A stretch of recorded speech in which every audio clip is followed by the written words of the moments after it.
Hey there, hi there, ho there. It is the Four Color Cafe. It is Wednesday, November 8th, and this is weird. Man, seriously, all of y'all need to knock this whole daylight savings time off. It's been 3 days, and I'm still screwing up my schedule. Anyways, welcome everybody. How's it Hello. going? Self. I am I'm conscious that I'm still complaining about lack of sleep, but I've already bothered you guys with that like a 10 times behind screen, so we won't. It's I don't know. You said something about not having any sleep. Bear says that I need to stop my winning. I think Right, he he'll stick means to losing. whining. Yeah, I know. I think he just called you a loser. That's entirely possible. We've got Len in the house as well. Good Hey, man. morning, sir. Anyhow, so today we are going to be talking about getting hooked. Now, we are going to take it in some slightly different directions. We aren't going to talk about just how to hook your players in a game. In fact, that we're actually going to save towards the latter part of the show. But actually, one thing I do want to say before we actually get started, as all of you know, the Four Color Cafe was started by Bear, the Gen X GM, who is typically our host, but he has decided to take probably a couple of weeks off for a mental health break. If you want to know more, he does have a video about it on his channel that I'd recommend people watch, not just because you'll understand why he's taking a break, but just because he does say some interesting things about life and connecting with people. And I think we've got a great group here. We've got a great community that's spread out now amongst a bunch of different channels. And make sure you're reaching out and just checking in. We've become friends here, and I'd like us to all stick around for quite a while. So anyways, that's all I'm going to say about that. Anyways, so we are here to talk about getting hooked. Now, to start off, what I actually want, like the direction I wanted to focus on, but then we started talking about other ways to talk about it. In Eli's stream on Sunday morning, one of the people in chat mentioned that he was having trouble getting hooked on D&D. And we were talking about it, and basically he talked about how he wasn't into the fantasy aspect, fighters, wizards, that kind of thing, and it just wasn't his thing. And so he played in Call of Cthulhu, a couple of Call of Cthulhu games. He enjoyed those. And so we started talking about what does it take to get hooked into a game. So I think we're going to go ahead and start it there. Eli, for you, what is it that hooks you into a game? So, getting me hooked on a game, it comes down to there has to be something about the game that resonates with me. I have to enjoy not just the mechanics of it, but like the theme and the story it's presenting. And story, for lack of a better term, even if you're not playing story-based games, there's usually some sort of core conceit to the game that and that has to resonate with me. Kind of referring back to the original comment that kind of sparked this. If fighters and wizards or even the D&D mechanics of those aren't what's doing it for you, then find another game that's doing that. And that's kind of with me. It's like I can pick up 4 different fantasy games. They're not all going to sing to me the same way as D&D has. Okay. Cody? Yeah, pretty much what Eli was speaking to. You know, any kind of really anything, but especially games have to have some kind of qualities that I like about them. Usually, that's going to be the art. The art is usually what draws me in first. Not to say that a game with bad art, I won't like it, but that usually is what draws me in first. So if it has a nice cover and if it looks, if the aesthetic looks really cool, which, you know, I like all types of different aesthetics. But those things are important to me. You know, those things really do get me into the idea of wanting to play that game. If the art sucks and the presentation's not very cool and the aesthetic looks kind of lame, I'm probably going to be turned off of it initially, unless somebody tells me, you know, otherwise. So that's pretty much what's always drawn me into wanting to play games in any game specifically. But you know, those would be the initial things. But after that, you know, I'm going to look at the rules, and obviously, if the rules don't speak to me, that's a whole nother thing, and that's just personal. All these things are just personal preference. And yeah, you know, that's pretty much it for the things that are going to hook me into a game initially. Okay. Zane? I'm going to go with the initial draw. When we first started playing together as a group, the draw came from the books that we had read, books and the movies. I mean, most of the movies we watched were at drive-in, so I mean, they were all cheese anyway. But it was the hook that brought us into a particular game was an idea or an adventure that we'd already seen, something that sparked our minds and our imaginations, and then we kind of sought the game itself based off of what our imagination was already priming for.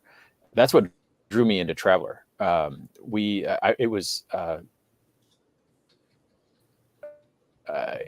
Alien played at the drive-in, and a couple of my buddies. It was you know, science fiction horror, and then we saw The Thing with Kurt Russell, and my buddies and I, our brains just exploded. It was like, ooh, is there a game that does this? And we tripped across Traveler, and that kind of took us down a path.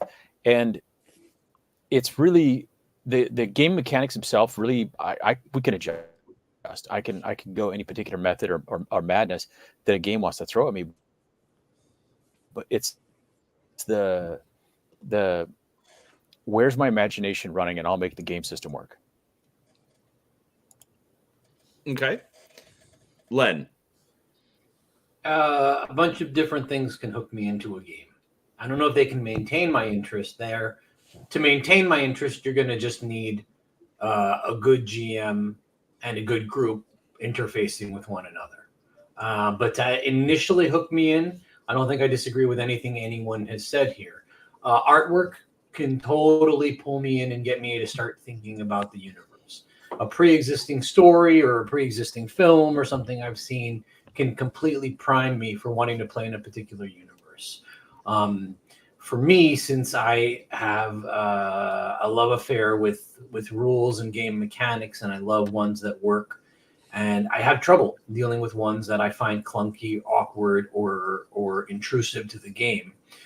So while mechanics that don't work, mechanics that are sufficiently poor will dissuade me from a game, even if I'm interested in the genre and like the people.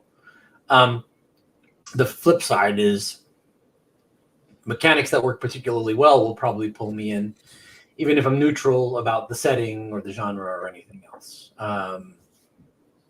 And last, regardless of all of that, if I know it's a excellent bunch of our peers or gamers, sometimes just spending the time with an excellent bunch of folks will pull me in.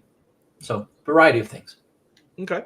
Yeah, for me, like what hooks me on a game is usually the story.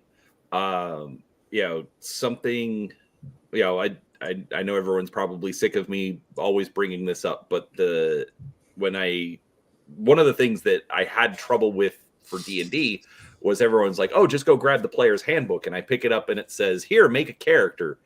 But it didn't give me any kind of oh, hey, this is what it is. You know, you're a grand hero off on adventure. You know, it didn't give me any kind of hook to pull me in and want to play the game. So it has kind of soured me a lot over the years, just in general. Now, what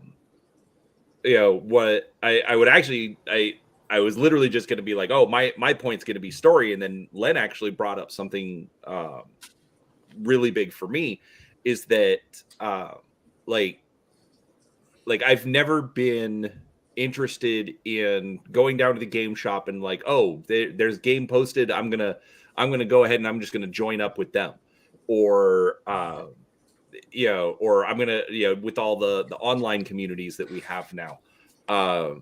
That's never been a hook for me. But my friends want to play. Yeah, that's gonna bring me in. It like Cody was asking the other day if I ever was a fan of World of Darkness, and like literally it, like I used to own a bunch of their books, but it doesn't do anything for me. I don't like being the bad guy, but that's what my friends were playing. And so I sat in on a bunch of those sessions just because it was my friends playing. So that will absolutely hook me in. So let's go back around the other direction. We'll start with Len this time. But so what is it that you do if something isn't hooking you in?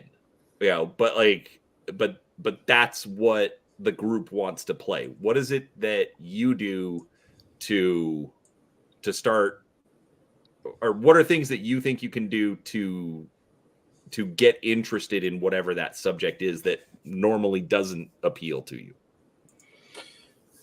Usually I will just suggest that we play another game while mailing people photographs of their children going to school. And I think the point comes across pretty clearly, and we end up playing another game. So, but if I'm feeling particularly generous, however, it sort of depends on what it is that is stopping me from getting hooked. Actually, you know what? That's a little bit better. What is it that normally stops you from getting hooked? That's what I wanted to ask. Yeah, I mean, because there's some things that my group, the nature of my group is that we play short campaigns and we swap games and we swap game masters. And I tend to be one of the two, occasionally three. So if I'm not enjoying a particular mini campaign, I can kind of grin and bear it because I know it won't go on for too long. But objectively, I mean, if it were a situation where I were in a group where the game was going on for an extended period of time, and I was not hooked in, it takes a lot for me to really not be hooked in. But I guess all right. So what will knock me off course? If I, as I mentioned earlier, find that the rules of the game are just unbearably arcane and baroque, or conversely, strangely, sometimes if the game is too fluffy, I don't know what the word is, but there's some times where I'm playing a game and I don't know, I'm a net runner and I'm got a high powered rifle, but it doesn't. It's difficult to describe it, but the game doesn't make me feel like what I think I should feel as my character. Boy, can I vague that up any further? Some games just, to me, don't make me feel like what I think I'm supposed to feel. And if I can deal with that for a while, but eventually I will sort of just tire of the game. Beyond that, I think I will tire of a game if, for me personally, I'm the kind of gamer that enjoys RP and enjoys action and enjoys puzzle solving. I actually need some of each of that. Not in every session, but I need some of each of that. I enjoy all those aspects. And if the game goes on too long without one of those aspects for a very long period of time, I will start to just fade a bit on the game. And I'll usually have a conversation with the GM and specifically say, basically share this information and say, And sometimes the answer is, okay, great. Sometimes the answer is, I may have fallen into maybe not necessarily a game for me. And since we're all adults, sometimes it's just like, hey, thank you so much, but this may not be the right fit for me right now. You guys have a blast. Okay. Zane, what keeps you from getting hooked in? The one that I can think back on that I wanted in on this one game so bad, and it hurt. It just absolutely kind of killed me a little bit inside when it didn't work out. And that was Horse Clans. It was a GURPS game. Loved it. Read the books. I was a big Horse Clans fan back in the day. And several of my friends they're like, oh, okay. They'd read it because I was like, give it a read. Interesting concept. And the mechanics came out, and it was, as Len had said, there was nobody felt their character was what they thought their character was. It just deadpanned. It was an absolutely we did 4 sessions, and it was completely painful. And as much as we enjoyed reading the books, the system itself just mechanically didn't work for the way we wanted our characters to work. Just weren't working within the construct of the game in the moment. And we've since gone back and actually had quite a little bit of fun with it. But in the moment, we dropped that. We did 4 sessions and we dropped the books. We're like, yeah, thanks. That was fun. Let's try something else. And it was really the group in the moment was not there. And it comes back as an individual. You want to play with, unless you're doing a one-off, like a solo run of some variation, you really want to fit in with your group. And if either you or the group as a whole are just they're not there, well, that session's dead, man. You either got to scrap it and go a different way, or have a conversation and come to some form of a treatise. It's like, hey, let's keep doing this, because our first attempts at riffs, we sucked. It was horrible. And then we read some more and we went a different way. We kind of salvaged that game for my group of friends. So it was having a group of people that you're willing to talk to and say, it's not working, and take it for what it is. It was a learning experience. Yeah, it's a loss. You put one that in the L column. It was still a learning experience, and you do something different the next time. But that's how groups grow over time, in my opinion. But I think Len nailed it. Absolutely nailed it. Okay, Cody. Okay, so you asked 2 questions there, so I'm going to answer both of them. So the first one, what you were asking, what if your group wants to play some game or something and you're just not hooked into it? Well, if I'm running a game and I don't like it, I'm not going to run it. Simple as that. Because if I'm not having fun, the group's not going to have fun either. I can't if I can't get invested in a game, I'm not going to run it. Now, it's a different story if somebody in the group wants to run a game that I'm not particularly into, and that happens a lot with my group, because they like games that I don't necessarily like and won't run. But I always say, hey, if you want to play it, cool. You run the game, I'll play in it. And usually in that instance, I come up with my own fun. And the only thing I need to have fun is just good role playing, and I can entertain myself all night long. So as long everyone as, else, maybe, yeah. But as long as I can role play, which is my favorite thing about role playing games, I'm good. I'm good to go. I don't care what we playing. So, and as long as it's not just completely flat, horrible game, it'll be fine. Like we're gonna have fun. But I can't bring myself to run a game I don't like. I've tried it in the past. It just doesn't work. If I can't get enthused with it, the game's not going to be any good. As far as what was the second question you were asking? What keeps you from getting hooked? It could be a lot of different things. One of the prime examples of a game that I thought that initially attracted me, initially hooked me, and then turned me off really hard is Dungeon Crawl Classics. And I've said this many times. Looks really cool. Love the art. Love the presentation. Has a lot of cool ideas in there. Should hit the marks. I mean, it ticks all the boxes for me, or it should. But for some reason, I've never been able to. I've tried to run this game multiple times, over and over and over again since it came out, And I like after a couple sessions, I'm just like, I hate this game. And I'm not sure why, like all the reasons. So it's hard to say. It's different with every game. Now in this instance, I can tell you some of the reasons. One is I think the mechanics suck. They did a lot of gimmicky things that weren't really necessary. But at the same time, there's a lot of gimmicky things in there that are kind of cool, like the spell effects and the critical hits and all that. But like having all the extra dice, like D16s and D14s and stuff, is just stupid and needless once you actually start playing the game. So that kind of stuff just really took me out of wanting to play the game. So it could be anything really. If a game doesn't. If it's not clicking for me, I can't always explain it. A lot of times though, it's game mechanics is what's going to turn me off of it. Another prime example, and I always shit on this game, but I actually love it, is Shadowrun. I actually love Shadowrun.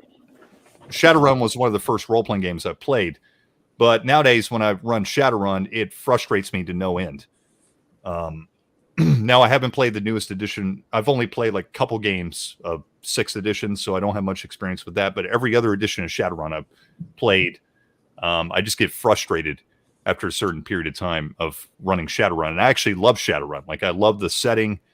Like again, it ticks all the boxes for me, but there's something there that just doesn't click for me system-wise. So I think most of the time, I said I don't know, but actually I think I do know. I think most of the time it's the system that doesn't work for me.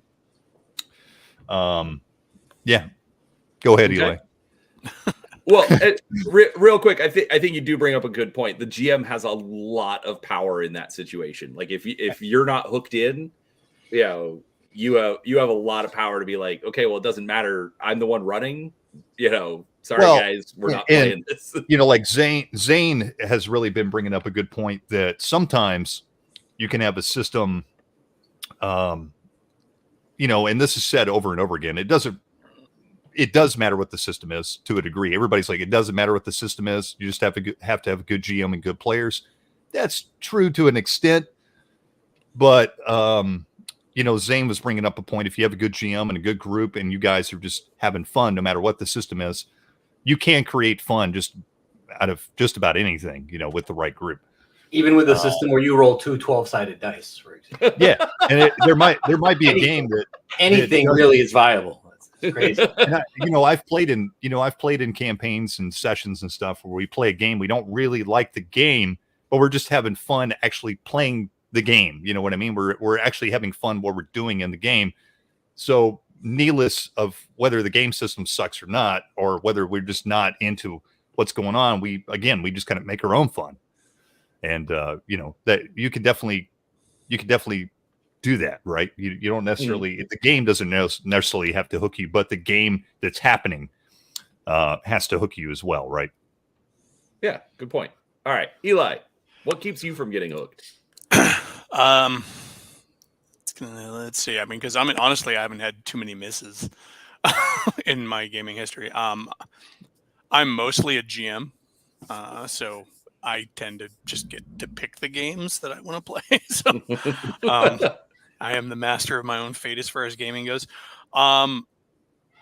What generally keeps me from getting hooked on a game is a game a system that tries to force my hand too much.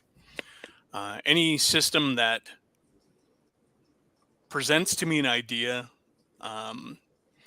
or a universe. This is usually a case that we run into with like IP based games. And then I get into that game. I'm like, there's a thing in this universe that your game won't let me make. That will definitely take me. Star Wars. I mentioned it before. The old D6 Star Wars could make any character in Star Wars that I ever wanted. The Fantasy Flight version, I would get pigeonholed. I could not make a Luke Skywalker fresh off the farm in that game. And that's because the game's system for construction, character creation, has you pick too many skills, too many abilities just when you're starting out. I always put it doesn't let you be a New Hope character. You have to be an Empire Strikes Back or beyond character. And so that's one of the things that will definitely drag me out is a system that presents ideas, or a game that presents ideas whose system does not support those ideas. And run into this sometimes with superhero games where the superhero system is maybe too specific on its powers. You're like, well, I don't want to make that character. I want to make this character, but there's nothing in the game to make this character. That's the number one thing that does it for me. Like Cody pointed out, and Zane also, is honestly, it's kind of up to me and the players. And, I've played games without a system and just role played for the sake of role playing. I mean, I've gone on car rides, for an entire state where I'm sitting there with my buddy. All right, so you're walking down a hallway. What do you do? When we go camping with the kids, they'd be like, "Dad, run us through an adventure." I'm like, "All right." So I mean, honestly, the other answer would be the Universe RPG. But if you've ever had any experience with that, that's a game that you absolutely will not fall in love with and cannot get hooked on. Okay, I've never heard of that 13-page character sheet. 13. Oh, Track psychic damage by your chakra points. I'm not even joking. I think I'm going to pass that one. Yeah, for me, the funny thing is what's not what's going to keep me from getting hooked is kind of literally the opposite of what's going to get me hooked. If people are presenting me with a bad story or a bad premise, it's just difficult for me to get into it. Even if I want to, like I've had, or actually I think a good example is Bear. He's been running against the Dark Master and, Bastard Sword and, a few other things. And he's actually given me quite a few invites, but it wasn't until he threw up the Star Trek game that it's like, yes, I will figure it out. I will make the time. I am going to play in this game. Because the others just didn't hook me. So okay, real quick, Len, is it really your birthday today? No, it was my birthday yesterday, and actually also my wedding anniversary. So. Oh, well, congratulations on both, sir. Thank you. Thank you. I didn't have a whole lot to do with the first, but thanks. Yeah. I saw that in chat. It's like, well, holy crap. So and thank you for everyone who said happy birthday. Thank you very much. Anyhow, all right. So I think all of that is, are a lot of things to keep in mind. But what is it that we can do when we aren't getting hooked on something? Do we need to just say, you know what, screw it, it's time for a new hobby and we're just going to give up? Okay. Is that the choice, or do we need to do something else? No, that's not the choice. I mean, there are far too many fish in the role-playing sea to give up after your first catch. If I can beat that metaphor to death. It was fishy to begin with, but no, I think there's a couple of things you can do. First of all, your initial experience and your difficulty with a game may 100% be a matter of how you came into it or who you came into it with. If you're not enjoying D&D, it could be that the issue is not D&D. It could be that your GM is a putz and the other players at the table are ridiculous. They're doofuses, and it's just not a good group for you. For example, if I came into a game and everybody at the table was having a great time and they were just all being all sorts of madcap, zaniness and that goofy, schlocky, D&D style that a lot of people love, I would bounce right off of that. I can't do that. If I'm, if the game is Toon or Paranoia or something like that, sure, but but that would be as much me as it would be the game. And so I would hope that I would find another group. It's not indicative of the game itself necessarily. It's that particular group. There's also changing your tack on your game. For example, with the Fantasy Flight reference for Star Wars, I still played in that campaign and I still enjoyed my character, but it didn't hook me. I instead of playing a farmer, I had to play the head of the local farmers co-op because I had to have like administrative skills and stuff like that. And so I'm still a farmer, but now I'm kind of a head man of the village rather than Luke. Letterkenny in space. No, whatever. But I played it and I changed tack. I played the character that I could, that still clung to some vestige of my concept and still fit in with the game. And it ultimately ended up being fun. But that came down to, again, me as a player being willing to flex on that. Definitely not going to go, fuck gaming. I'm going to go build toasters. But no, it's not. Good Lord. I mean, I discovered role-playing games in D&D by accident. So, I mean, and 40 years plus later, here I am. So, okay, Cody, what about you? No, definitely don't give up the hobby, for God's sake. Just as Eli said, there's going to be something for you. We'll find something for you, for God's sake, man. I mean, there's always GURPS. There's always GURPS. We got plenty of stuff for you. Oh yeah. But no, I've met plenty of people that are into other stuff that I'm friends with, and I'm like, hey, do you play role playing games? And I've met a lot of them that say, yeah, I played one time and I hate it, or I played in one campaign or a few adventures or whatever, and I hate that stuff. And I'm like, why do you hate it?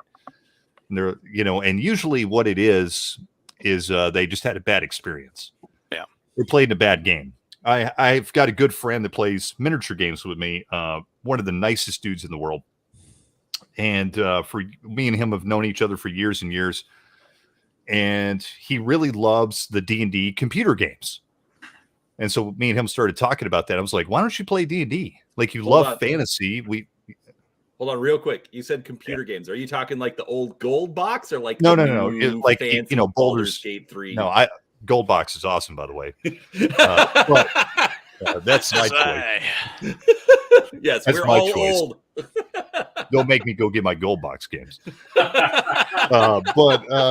No, he was really into Baldur's Gate and Baldur's Gate 2 and stuff. And I was like, dude, and he loves Warhammer Fantasy and all this stuff. I'm like, why don't you like D&D? He's like, yeah, it just wasn't for me. I tried it and it just wasn't any good. I was like, I think you would like it. I think you just had a bad experience with it. And this went on for about 10 years until finally I was like, dude, let me run a game for you. And I guarantee you, you're going to have a good time. So he's like, okay, finally he gives in. We play like a one shot. And now he's hooked. He loves it. He's all into it. He's like, dude, that was so much fun. Like, I had no idea that's what, D&D was like. Like, he had a totally different experience with somebody else. And you can get that because every GM's different, whether good or bad. Everybody has a different playing style. Even a group as a whole could have a completely different playing style. As Eli said, if the group might be having a lot of fun within themselves, cracking jokes and playing all these silly characters. But that's not for Eli. That might not be for me. That might not be for a lot of people, but it's, those people are having a lot of fun doing it. But if a new person got into that, like Eli, if that was Eli's first game and they're all, Bob, the fantastic fighter, and likes to get drunk and go to the inn and tell bad puns and jokes. There? Yeah. Are there any girls there? Where's the Mountain Dew? I cast magic missile at the darkness. You can't tell if it's magical by swinging Attack it. the darkness, man. There will come a day where that's not funny, but not this day. We all have to be dead first.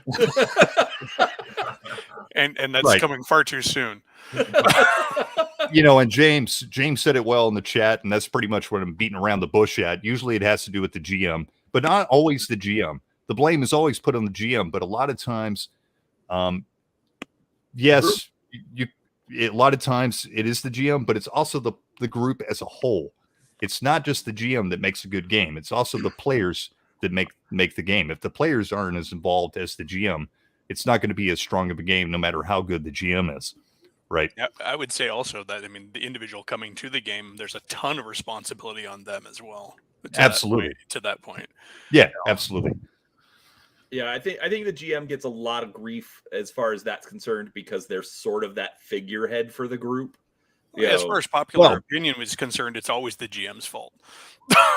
Right. But I'm just saying, but with that figurehead sort of position, they're going to get a lot of the grief, even if they don't necessarily deserve it. So, the GM is the leader of the group. They are the one in charge, right? Like, and they should be setting the example for the rest of everybody. But, the players have to realize they have to give some to make this experience great as well. Right. It's not all the GM. The GM does need to, you do need a good GM or whatever. And the GM should be there and do all the right things, and set a good example and run a good game and come prepared and all that stuff. But at the same time, the players need to invest too. If they are not investing as much as the GM is, it's not going to be as good of a game. And also,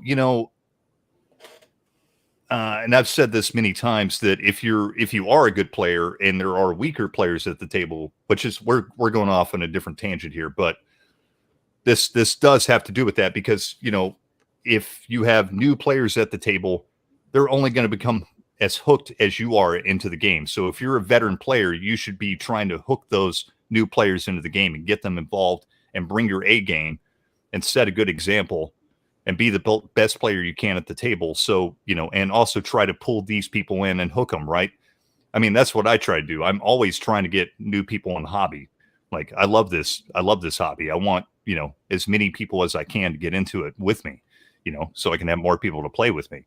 And also I want more people, spread the word. I want to, have you heard the word of Dungeons and Dragons today? Because I'm here to spread the gospel. Zane, do you still have police in the background, or are you clear? No, they're done. Yeah. Well, that's what happens when you're right next to a beach. Yeah, no, that's fine. I was just gonna go if they were still, assaulting, whatever. I was gonna jump over to Len and then back to you. But no, we're clear. I want to build off a little bit of what Cody's been saying. There is that it's like right now I'm in a game where I'm a player in the game, which is an uncommon experience for me. And we've got four veteran players, and we've got two first game, and we've got a first time GM as well. And so there's a whole lot of, it's like, oh bugger, there's so many things that can go wrong.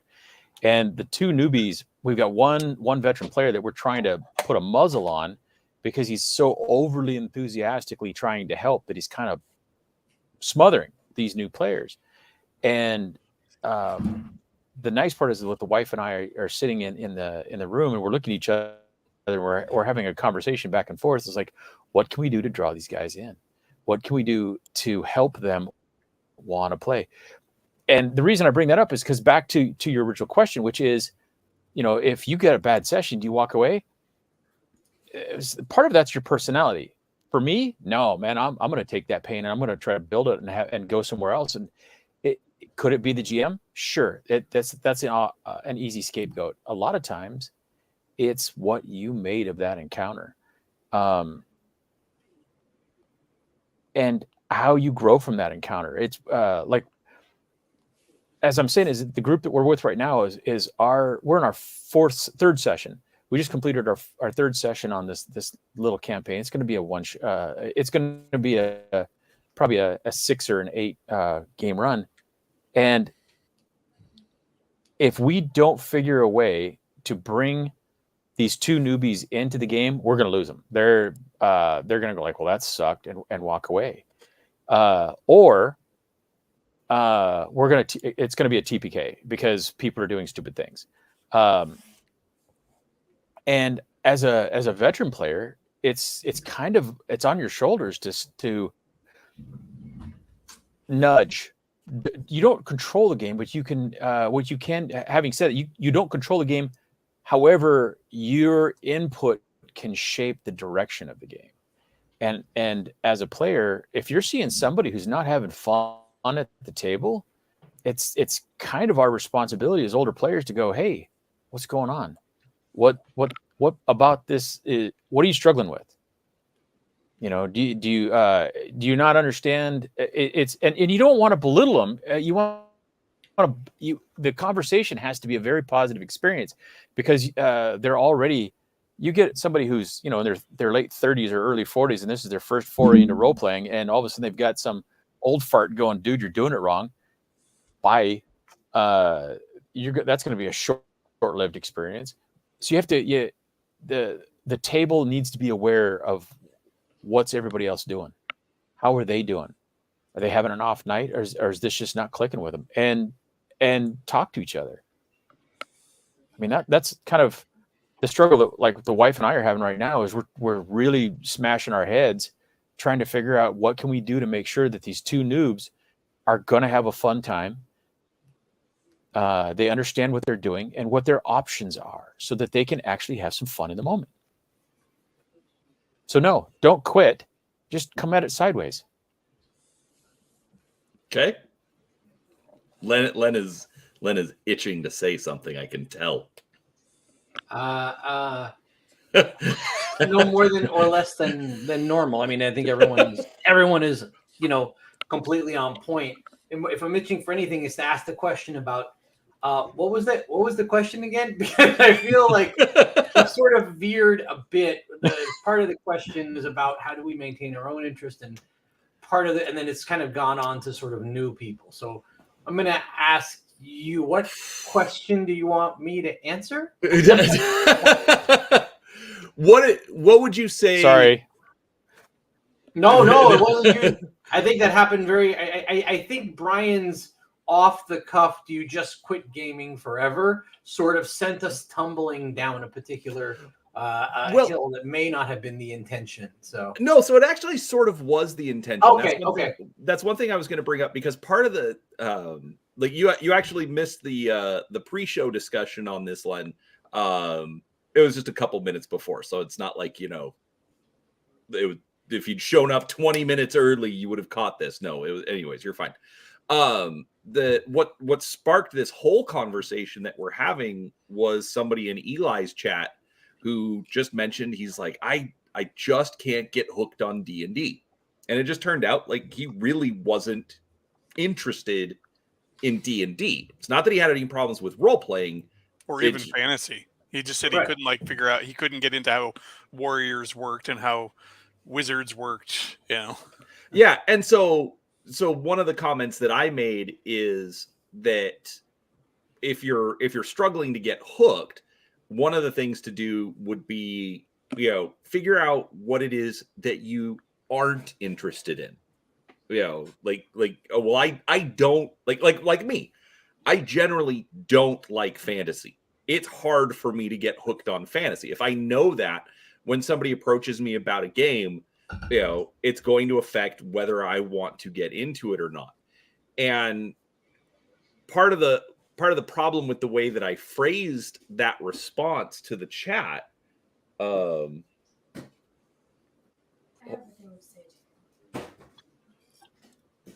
something's going on with the camera. Hold on a second.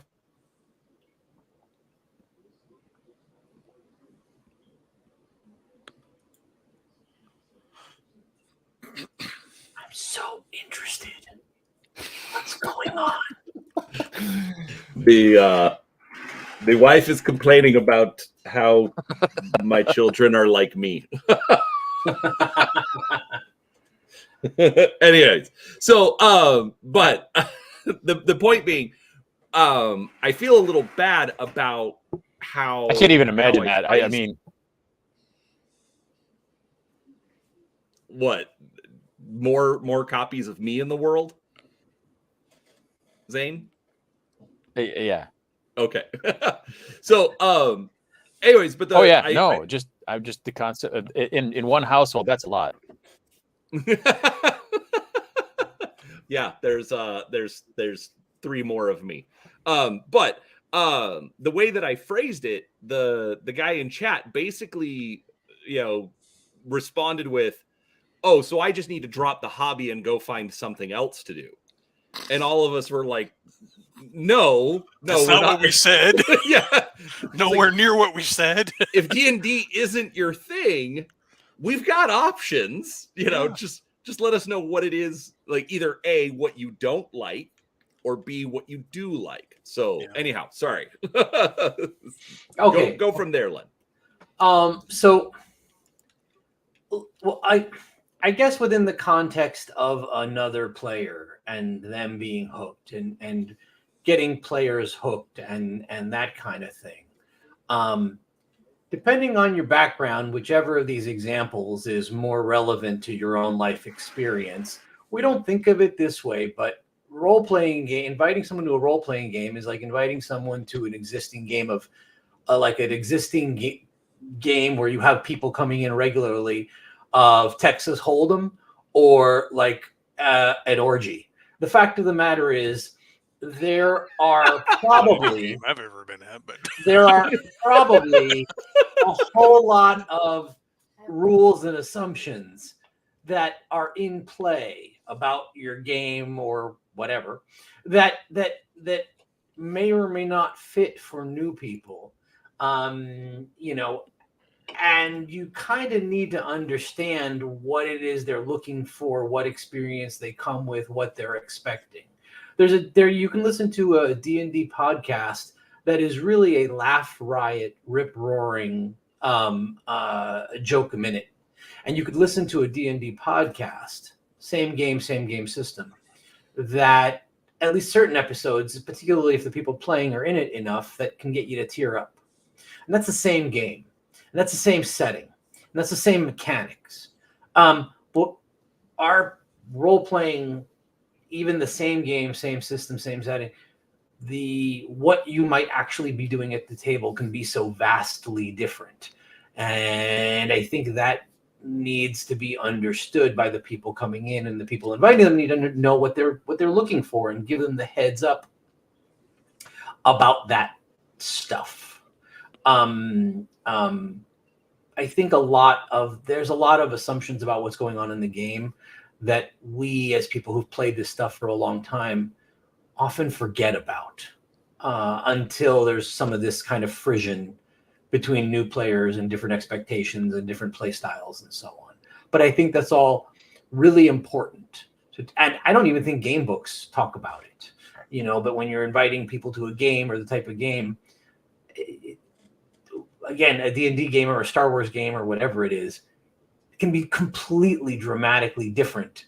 Even same system, same setting, same rules, same edition, doesn't matter. And all that stuff needs to be, I think, brought up so that everybody's on the same page and so that people are hooked by the excitement of not just Star Wars, but it's silly. It's, and I think Zane actually nailed it when he talked about the excitement. The hook comes from stuff you've already seen. And so there's a difference if you tell somebody, well, Star Wars, but have you seen Spaceballs? Because that's kind of what we're doing. Or Star Wars, but we're really talking about like prequels. This is dramatic and epic and kind of tragic, right? Anyway, so look, if someone's going to bring an orgy into the conversation about role-playing, it's going to be me. Let's just accept this and move on. Anyway, so as for me, what do I do to sort of, for my own interest, if I'm losing or if I don't have interest in a game, honestly, I will just focus on whatever I am interested in, whether it's my character. I will often talk to the game master about like, hey, I'd like for my character to sort of, like present an idea or a subplot or something And usually GMs are pretty receptive about that because it shows interest and so on. So I will just sort of dive into my character. And that'll hold me through for a while. Okay. Yeah, no, I think all of that. My brain just turned off.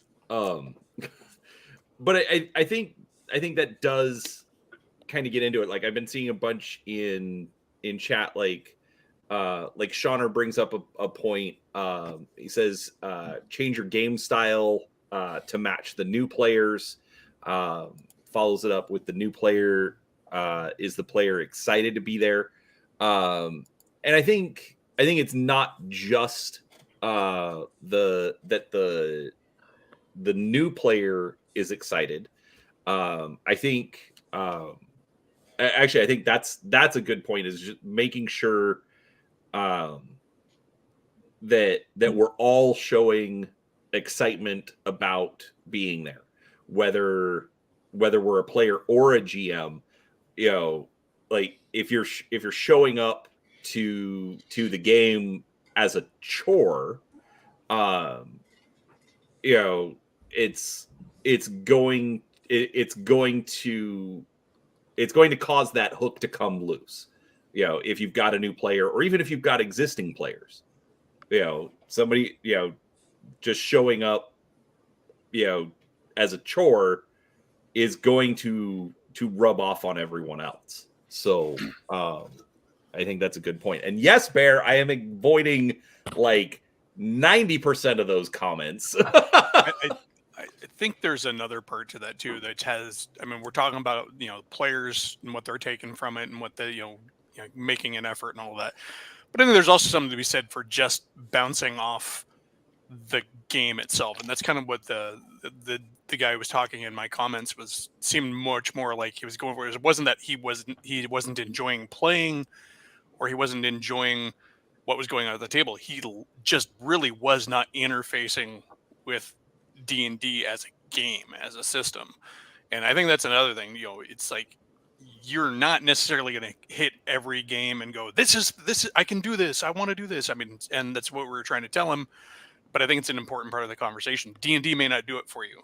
RuneQuest might do it for you. Palladium Fantasy might do it for you.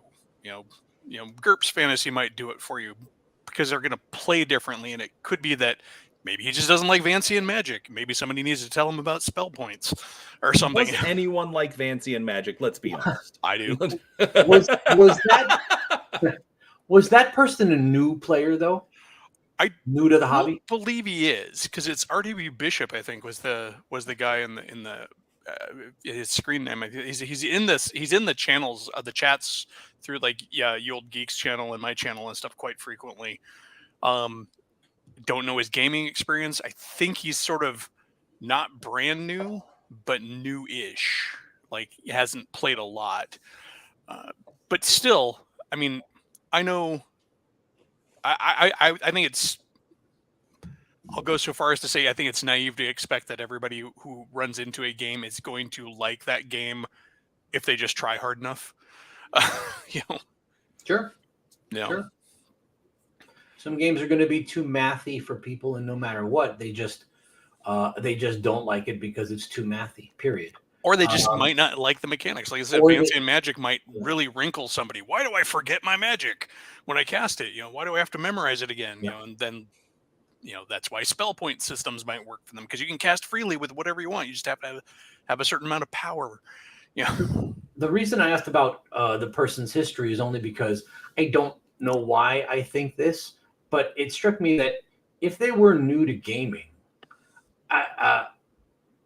it just feels to me like they would be, if they can't get into D&D, it's more about the genre, the setting, the expectations and the assumptions of the setting than it is about the mechanics. But if they are an experienced role, I kind of feel like you have to play a number of systems before you start appreciating what you like and noticing what you hate. Now, maybe that's incorrect, but some of his comments made it seem like he had played a couple of systems, because he was talking about how he didn't like how he couldn't get into how warriors and wizards worked.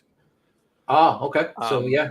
And so I don't know how much experience he had, but it's very possible that, he, like I said, he just doesn't like that way that they work. I don't Are know. we talking about 5e or first edition or BX? He didn't specify, Yeah. but it's an old school channel that he was in on the chat for.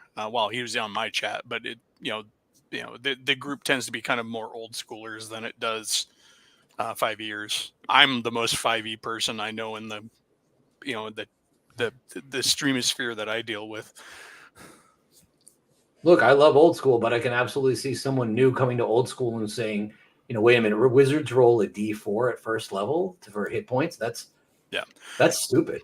He did not provide a ton of I information. don't know. So we're going based on I think Brian and myself, at least I can speak for myself, more speaking to his whole, I should just give up completely. Yeah. Yeah, it was the give up that kind of I don't like toast. I'm going to stop eating. We're a bunch of middle-aged men talking about a game on a Wednesday night because we're not actually playing the game. Yeah, we're not the audience for I'm just going to give up.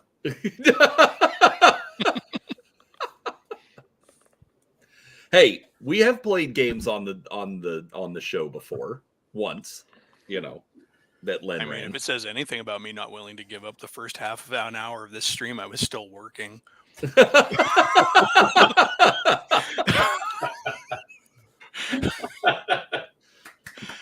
Oh, I swear I would stream so much more if I was willing to do it during work hours. Anyhow, the only reason I can get away with it is I absolutely know for a fact that nobody I work with is watching any of this. Yeah. And because my numbers maintain where they need to be. So exactly.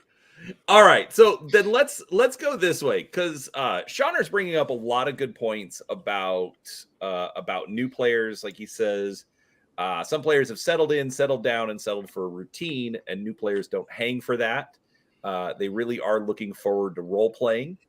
Now, I don't necessarily agree with this, because in general, I kind of hate them. He says, point the new player to an actual play on YouTube, see if they are still interested in playing. I think his point there is give them an idea of what they should be expecting. As the double-edged sword, though, because they might see a completely unrealistic expression of the game. Well, most of the time, no matter, even if it's a really good live play, it's not going to be the same experience as playing at a table.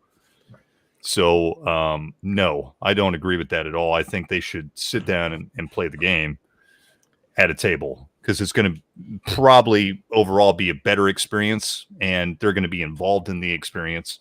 Watching somebody's play is not as interesting as actually playing also. If you can find an organized play and show up for a few games. Yeah, for sure. Yeah. So what I was going to get to, though, is, so what are things that we can do to set the hook? And I was going to say in a new player, but I think we've brought up enough points where we also need to apply it to existing players. What are we going to do to keep either to keep that new player hooked, or to keep an old player hooked, even, or get an old player hooked on a new game? Not just keep them hooked, but actually, we'll just run around a couple of times, and let's just start with hooking new players, hooking old players, and hooking new games. So, but just do one at a time, because we got a lot of questions in that one.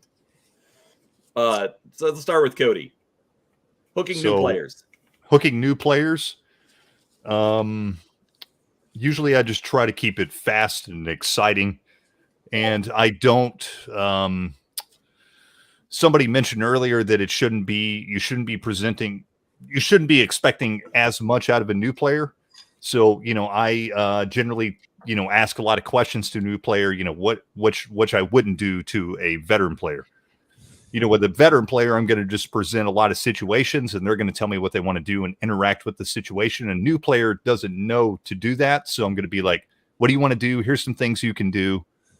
But you can do whatever you want. I always put that in their head that, hey, this is a role-playing game.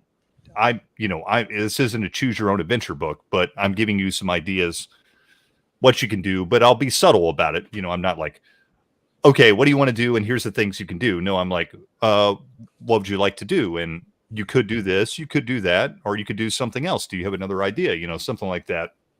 Kind of lead them by the nose a little bit, more so than you would a veteran player, and also make it, just fast and exciting. That doesn't always have to be, that's not the general rule for all my role-playing sessions, but for new players, it generally is, just because I want to get them into the action. I want to get them doing all the things they're going to do in a role-playing. I want them to role-play and interact and make that exciting too. Have really interesting, probably more over-the-top NPCs than I usually have, that really stick in their minds. They're like, oh, that, this is interesting. This character's, funny or just weird, or whoa, this is really put them in interesting situations. And you're going to have to railroad them a little bit, but that's fine for the first couple sessions till they get comfortable, till they gain their feet. And when you see them become comfortable, then you can start, opening up and doing more things, presenting more options, and really freeing them, to the whole experience. And sometimes that takes a while. It can take a long time for certain players to get really comfortable with role playing and with just, social situations in general. I mean, it's, some people are just not comfortable in a social situation. So you have to break that shyness from them a little bit, but again, other players can help them with that too. And Zane was bringing up the point earlier about, there are good players that try too hard, and I totally agree with him. That's not what I was specifically talking about earlier. What I was talking about is, just setting a good example, but also dragging the other players, pushing them to the forefront more than yourself. You shouldn't, if you're usually, a veteran player, you shouldn't be taking all the spotlight. You should be trying to throw the new players into the spotlight. Yeah. And pushing them and shoving them more and encouraging them more. And you can help them out too. Don't be overbearing though. I mean, obviously you don't want to be like, and you also don't want to give advice all the time. It's like, oh, you shouldn't have took that feat, or, you don't want to do that. What you really should do is that, or, I see it all the time with veteran players. Like they'll, new players will come across, I'm just giving you an example, like a troll. And the veteran player knows exactly what to do against a troll, but the new players are like, they don't know what to do. So they start trying to figure things out. And the veteran player's like, oh, don't do that. Don't do that. This is what we got to do. And starts, breaking the wall. And that's not the way to do it. Let the new players figure it out. Let them have fun, push them into the spotlight, let them make decisions. Yeah, throw it to them, ask them questions and stuff like that. Yeah. But it's a two-sided deal. It's not just completely up to the GM. The veteran players should be helping out too, to make sure that the new players are having the best experience they can have. Yeah, I mean, actually, I think that's a really good point. Is that alpha gamer mentality, like from board games, where you get that person's like, oh, I know what to do, and they just start telling everyone else. Absolutely, that's how you get punched in the mouth. Yeah. Tell me how to play my Italians. Your Germans aren't doing their job. Sorry. It's another callback to Sunday. It was a traumatic experience. Zane, what about you? What do you do to keep the new players hooked? Well, in the beginning, it's run like the first or second session, really rule light, just really loose, really fast. Let them run with ideas.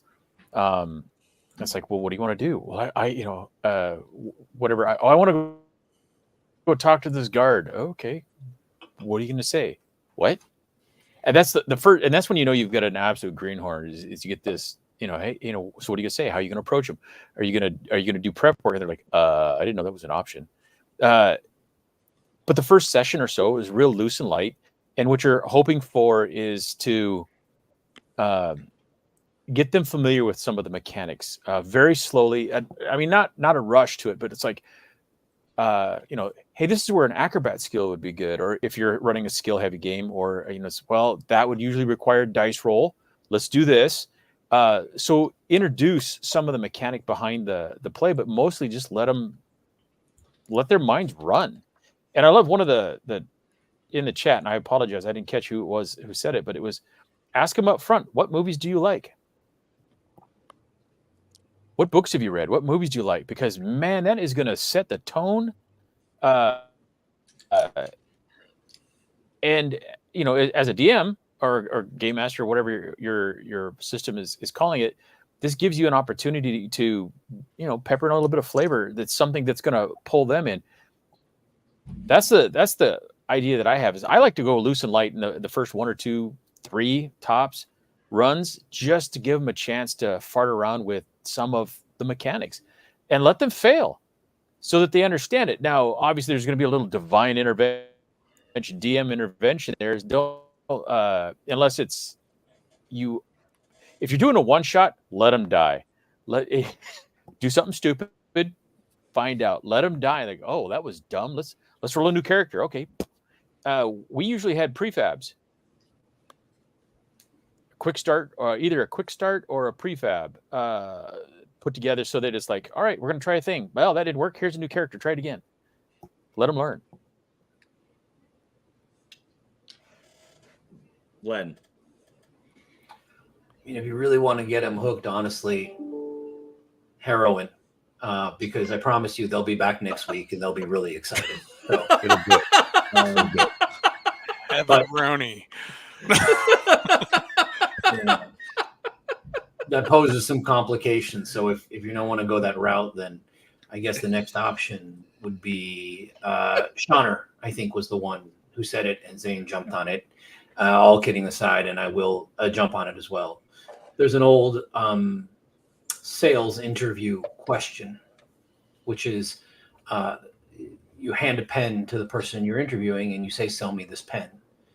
And anyone who starts trying to sell you the pen, you understand that they're a novice. Sell me the pen. And anyone who starts asking you questions about how you use pens and tell me about your favorite pen, and you're like, okay, this person has some understanding of sales. And this is kind of the same. Ask people questions. You want to get someone hooked? You have no idea how to get them hooked until you talk to them and find out what's interesting to them. What do they know about RP? What have they seen? What do they like? Is there anything they didn't like from what they've seen? And then genre-wise, what do they watch? What do they enjoy? What, you know, and even what world they would like to play in. You kind of have to have all that information. And presumably you had some of this anyway when you invited them to game X, whether that was sci-fi or fantasy or Gamma World or whatever. But the more you dig in and understand what it is that they have an interest in, the more you can attempt to hook them in.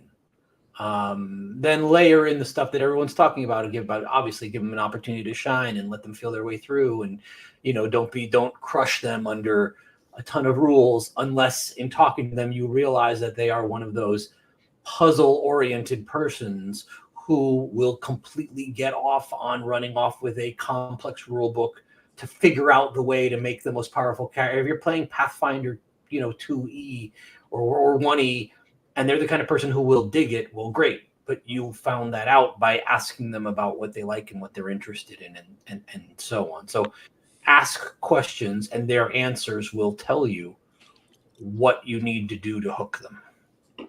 Okay. No, I think those are all great points. One thing that I wanted to kind of play off of was what Cody was saying about, you know, telling, oh, don't take that feat or don't do that thing. And it kind of sparked a memory in my head from work, because dealing with over the years that I've been at my job, you'd have people where a customer would call in and the product that they had bought, they couldn't get it working the way they wanted. And so the person would be like, oh, well, that doesn't work for you. So let's cancel that and let's buy this other product. This one will work for you. And then the customer would call back and they still couldn't get it to work. And So then they would cancel that one and they would sell them a different product. And they're always trying to tell them, oh, this is the thing that'll work for you. This is the thing that'll work for you. And the attitude that I always tried to approach is, you already have this product. Okay. So in role-playing terms, you already have this feat, this class, this race, whatever it is. And you're trying to do something and it's not working. Okay, well, how can we make it work with what you've already chosen? How can we get, oh, you want to use this, or you took this feat? Okay, me as a game master, what can I do to let you use that feat? Have some fun with the choice that you made, as opposed to coming and say, oh, well, you shouldn't have taken that because that's just a dumb feat to take. So, actually, I think Shauner puts. I really like the way he put that. You need a house to go with this doorknob. I think that's a fantastic way to put it. Is to keep those new players hooked. Don't tell them they're wrong, because let's be honest, it's role playing. They can't. Well, I mean, I guess in some ways you can be wrong, but you could totally build a terrible Pathfinder character, and if you intended it, great. But often they don't intend it. Well, right. Yeah. I was just about to say, I will ask new players up front, depending on whatever game we're playing, I'm like, what kind of character do you want to play? What do you have in mind? Here's the setting. Here's what we're doing. What kind of character do you want to play? Like, what's like, if we're playing D&D, what's your favorite character in like fantasy fiction? Pick somebody out that you like, and we'll try to make that character modeled off of that. And usually, of course, with a new player, I'm going to help them make their character. Sure. So in doing so, I'm going to be like, here's probably what you should do if you want to play this type of character, and here's the things you can take. And here's the class you probably want to select and things like that.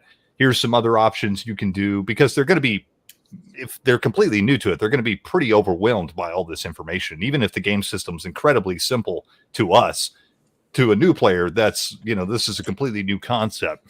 So you want to, that is part of making sure they have a good experience. You want to make sure that they create a character that's going to be fun for them to play, so, that kind of overrides a little bit what I was saying earlier. Don't tell them what to do. That was more so in game, I guess, and more so of players being like, oh, that feat sucks and that kind of thing. You know what I mean? Like just players that overbear and just want to, just completely. Yeah, sometimes they're not even like, that sucks. They're like, oh, this is the best thing. If you're going to make a thief, make sure you take this and this and that.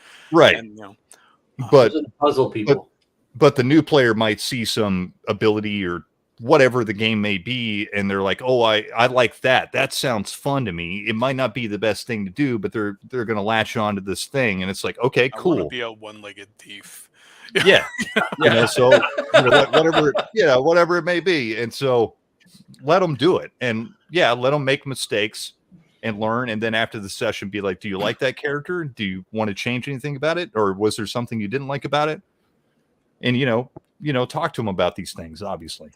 Yeah, for me, one thing that I try to do is, in addition to all the other great advices here, when I'm running for somebody for the first time, I tend to make myself much more open to ideas that they have coming into the game than I might for my veteran players. A good example, my first 5e game I ran for all the kids back in the day, was like 10 of them. And this one kid came in, he'd always wanted to play D&D, heard about it left and right, and never got a chance to play, came into the game, and he's like, and I'm like, all right, what do you want to play? And he looks through the book, 5e, and he picks the one combination that I had just kind of already written out of the setting. Dwarf Wizard. No, it was actually Dragonborn Barbarian. And I'm like, okay. And so we made it work. And it just happens that there was an undefined area of my map called the Dragon Coast. And I'm like, all right, so here's the deal. You're a barbarian from the Dragon Coast. They're used to, and him and I talked together. And by the time we're done, we had not only come up with a cool character, but my world had a cool new part to it. Like I had the Dragon Coast, which used to be the Empire of the Dragons, and it fell, and now all the people there were living in barbaric splendor, and that's where his character was from. He had a great time, and he did all sorts of stupid shit. And after we were done, and his character had died from doing stupid shit, I'm like, "Did you have fun?" He's like, "Yeah, I had fun." I'm like, "What do you want to play next?" He's like, "I'm probably not going to play a Dragonborn barbarian." But if he had come to me as an experienced player or experienced with me as a GM, I probably would have been a bit more. I would give him more pushback. Like, all right, no barbarian, no Dragonborn in this setting. I had already written them out. But no, I'm not going to. Here's your dream character you want to play coming into the game. No, you can't play it. That's a sure way to not get a player. So. Yeah, I think that's a good point. With new players, you definitely have to, let me rephrase that. With new players, like maybe a session or two under their belt, be a little bit more lenient as far as what you'll let them do, just because you don't want to smash out that fire right away. They've been playing for a couple of years. Okay, sorry, this is my you're coming into my campaign. Here's the rules that I've already put down. I'm not the necessarily local going to game work shop with the miniatures side of things. We used to have this saying, "Let the Wookiee win." If a new kid comes in and wants to play miniatures games with you, don't smash him. Don't ruin him on and wreck his dreams. Let him play. Don't go easy on him necessarily, but don't turn on full turbo competitive mode.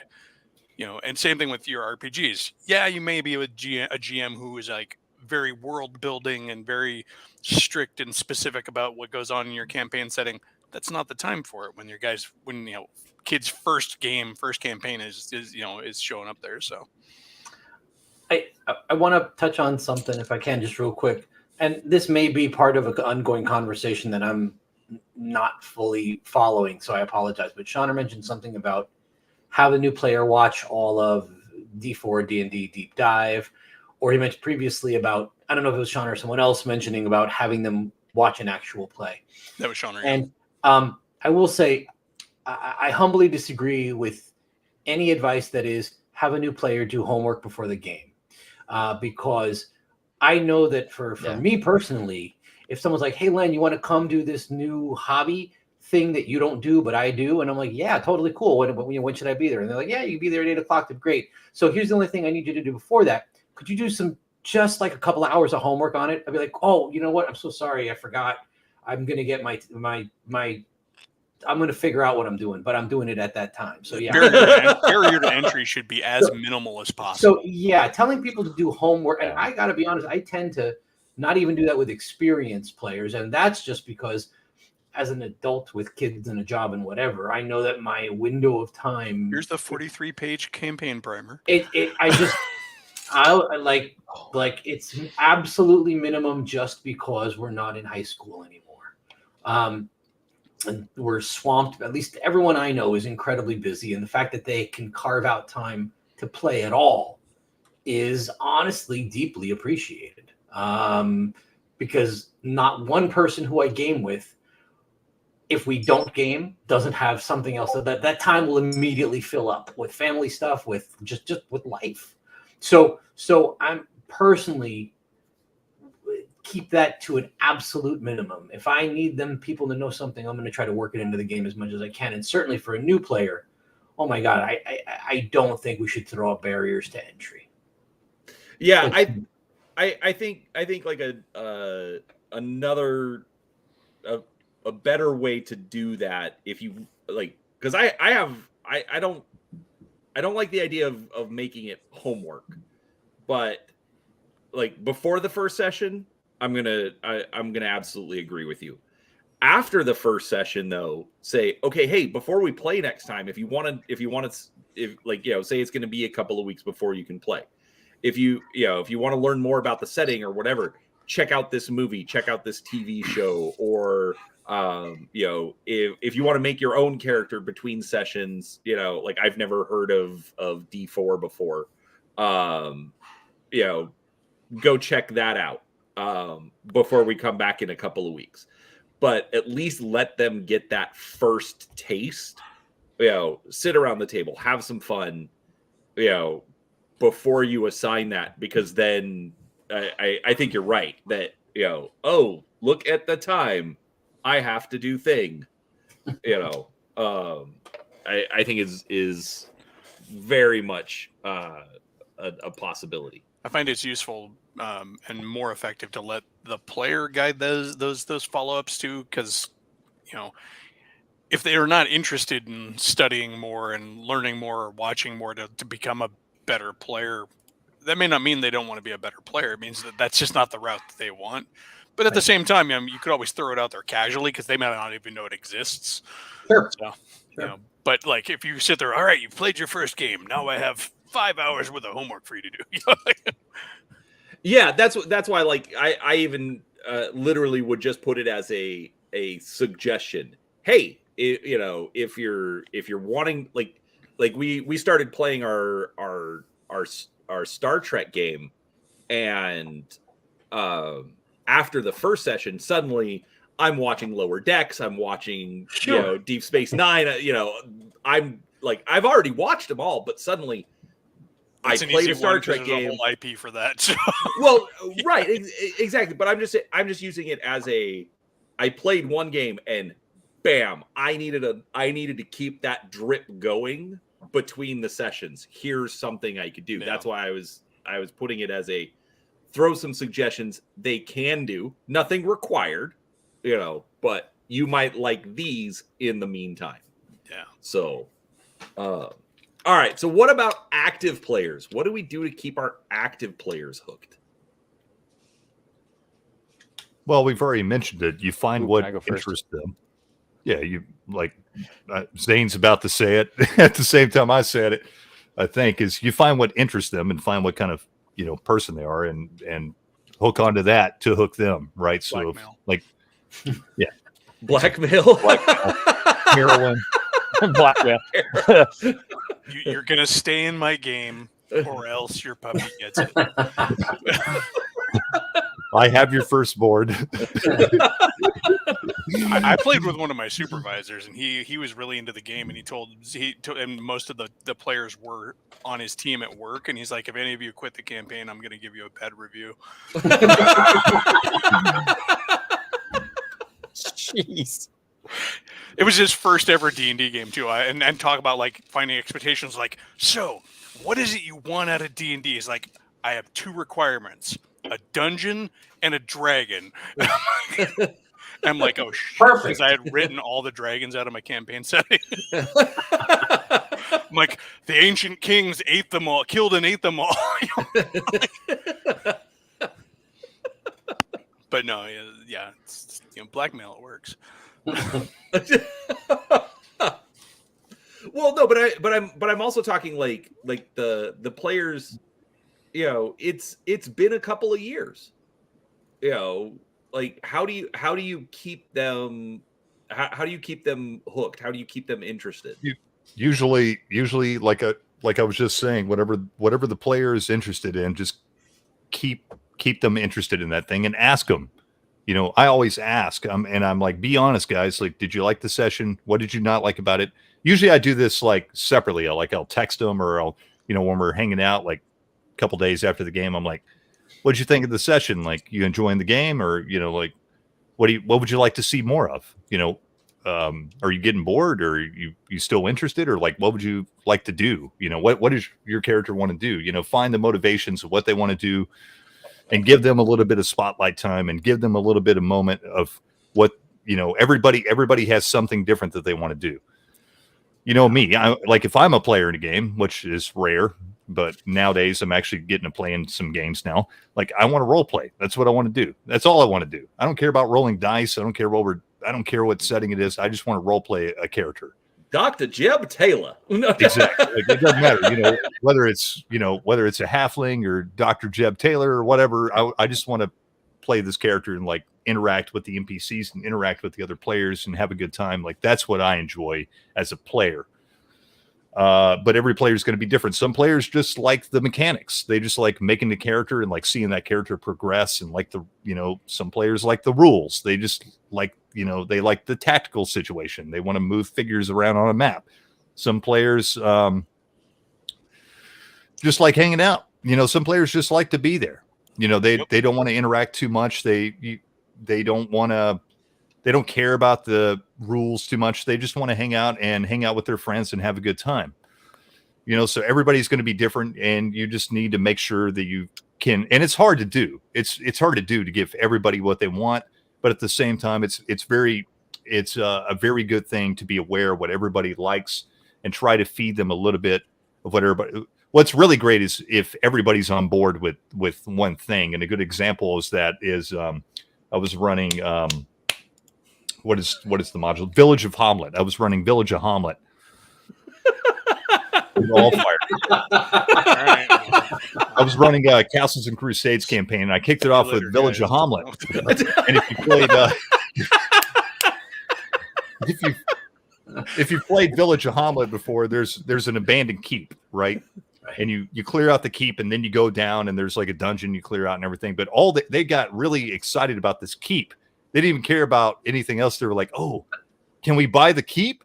And I'm like, "What?" And they're like, "Who owns the keep?" And I'm like, so I had to be like, okay, well, maybe there's like somebody in town that has a need for the keep. This is what they wanted to do. They were like all obsessed with like fixing up this keep and everything. I'm like, yeah, but there's like this whole other.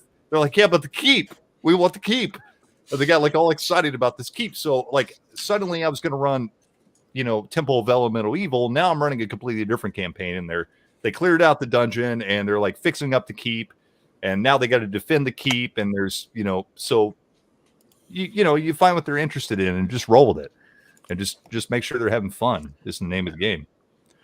I pretty much actively listen to my players throughout the entire campaign and take little notes, and I don't like directly pander to them. Like I don't like, you want a magic sword, so I'm gonna make a magic sword. I'm gonna put it right in your path. But I will pay attention to what their characters are and listen to what their dreams and aspirations are in the game, and I'll write them down, and I will put them in the world somewhere. Like I had a monk in my campaign, so I spent a little bit of time coming up with all these like scrolls that could teach him new martial arts techniques, and and they were out there in the world. He never found them, but they were out there in the world for him. Like if I have a character who's like really into giants, so I'm like, might have some cool role-playing encounters with giants or something like that. But yeah, it's just, but I actively listen while I'm running the game and listen for the cues because if you come to a player and ask them what they want, a lot of times they'll be like, oh, nothing specific. I'm having a good time. They'll be kind of like wishy-washy on it, and you're like, all right. And then, but while they're playing, if they're like, oh man, these giants, they're so cool. And you're like, giants. You like the giants. Okay, cool. So there'll be more giants. All the giants. But no, it pays off. And ultimately, if they don't ever find those scrolls with the martial arts techniques, I still have them in my campaign. So they're there, and I have 3 magic items written up for for somebody to find. It's never wasted work. Right. So, Zane? Well, I'm gonna refer to this gaming session that we're to keep the veteran players. Before this new DM decided to run a game, he's doing the goofiest thing. So this is a group of people that I've known. We met playing EverQuest way back in the day, right? And he wants. So here's this kid, and he wants to play Crushbone and do a thing. And so I talked to him as the player. I'm talking to the DM. It's like, what are you trying to get done? Oh, we're gonna do a thing. We're gonna do a thing, and the goal is to go into Crushbone and do a thing. I'm like, well, that's horribly vague, and yeah, okay. Why am I there, dude? Why are any of us together? Oh, Crushbone. I'm like, great. Let me grab so I went in character, and it's like, I want to play a high elf. I'm going to take orc, and let's see, I'm going to play a fighter, go champion, with the backstory of a knight. This should be interesting. So I'm a knight scout, blah, blah, blah. Finesse, dexterity build. And they were like, why did you do all that? That's an easy character. That's a worthless character. There's better fighters. We get into the game and we're playing the thing. And one of the new guys is like, dude, we're going to die. I'm like, no, man, I got it. Because we're about to be overrun by a couple legionnaires and we're kind of in a bad place. And I yell out in Orc. You get this interaction. What's going on? And so I responded in Orc that, so-and-so is beating up one of the slaves. Don't worry about it. Oh, okay. Have a good one. And I told the group real quick. Sorry. And they're like, everybody kind of stops for a hot second. What was that? I speak Orc. I'm a scout from the Knight Corps. I just told him that one of the dudes is beating up a slave. We've got a limited amount of time to get our stuff done. And all of a sudden, the paladin, who's been pretty quiet, he goes, you can do that? We just hooked the newbie. It's an innocuous thing. It's an opportunity when as a player, my job is to not only enjoy the setting that I'm in, but to try to work with the people that I'm with so that we can succeed at our task. We're in there to rescue some people that have been kidnapped by Crushbone to be used as slaves. This is a great setting, an incredible opportunity. Well, we can either be murder hobos and just level the place. Yay, that's going to be fun. Or we can have some fun with it and try to, how do you pull in a role-playing game? How do you stagger the mobs in a role-playing game?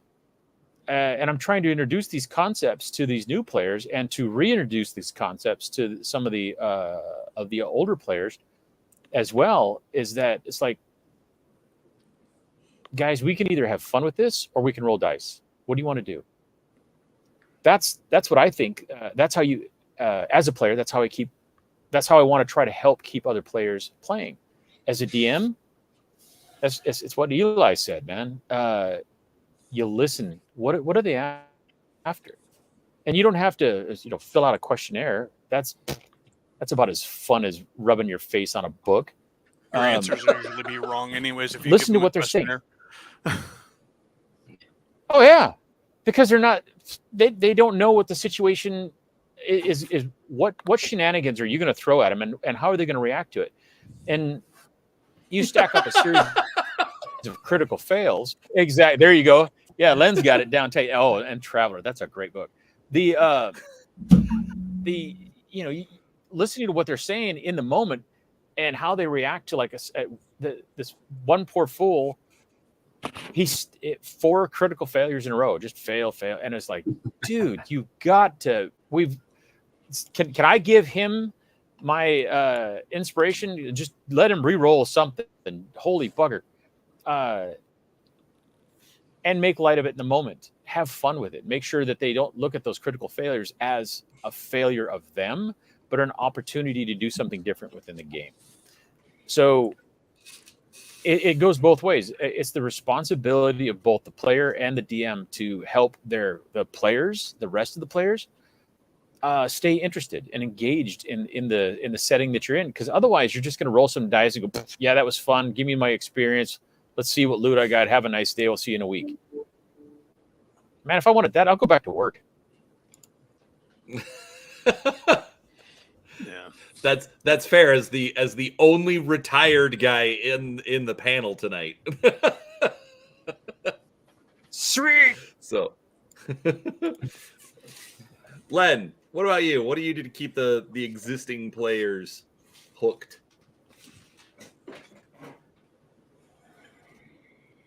Before I answer that, quick comment.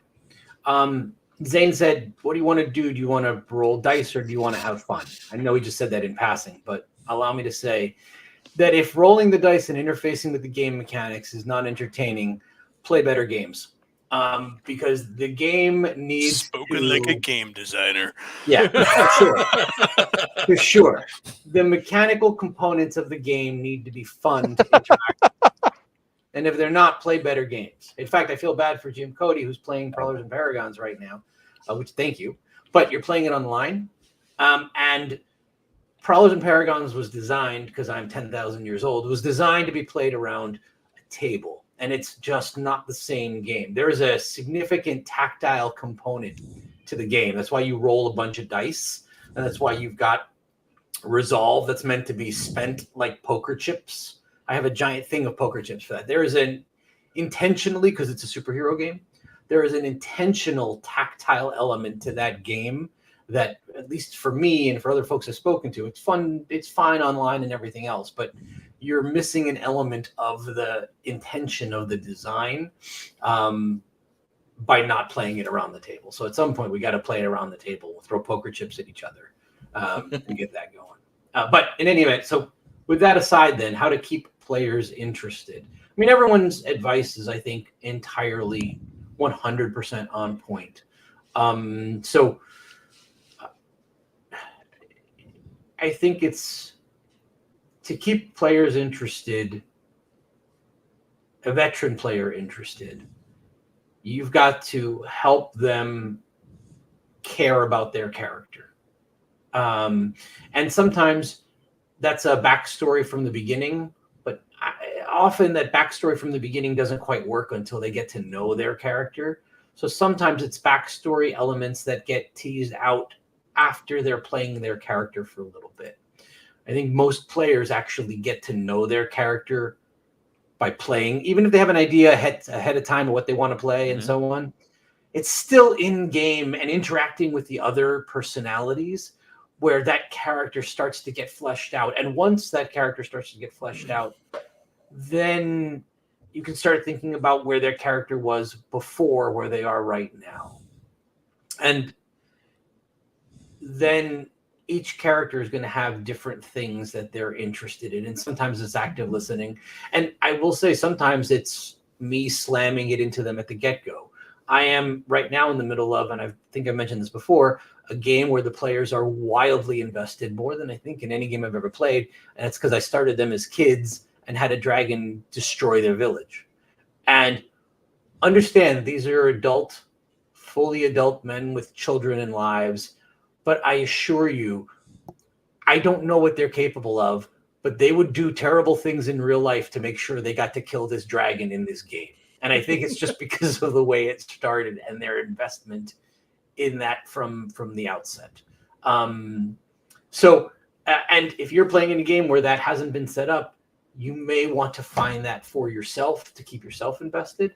And you may want to help tease that out of veteran players as they begin to get to know their characters. They may not have it at the outset, but you can dig after the fact. While after the fact, backfilling of backstory is really crappy writing.